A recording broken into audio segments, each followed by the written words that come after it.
Hello everyone, আজি এখন important কিতাপৰ কথা মই কম আৰু সেইখনৰ নাম হৈছে ইকোনমিক সাৰ্ভে আসাম 2024-25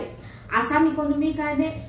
এখন বেস্ট বুক হয় আপোনালোকে যদি আসাম ইকোনমি কভাৰ কৰিব বিচাৰিছে তেতিয়াহলে এই ইকোনমিক সাৰ্ভেখনত আপোনালোকে আপ টু ডেট ইনফৰমেশন পাব এখন directorate of economics and statistics এই ডিপাৰ্টমেণ্টৰ পৰা ওলাই এই কিতাপখন আৰু এই কিতাপখন আৰু কিহৰ কাৰণে ইম্পৰ্টেন্ট হ'ব কৈছো যিসকলে এপিএসসি প্ৰিলিমছ দিব মেইনছ লিখিব লগতে ইন্সপেক্টৰ অফ ষ্টেটিষ্টিক্স আৰু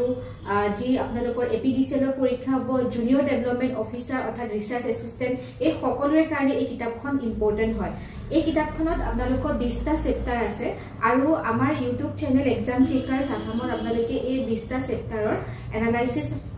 আপকামিং সেশন সমূহত দেখা পাব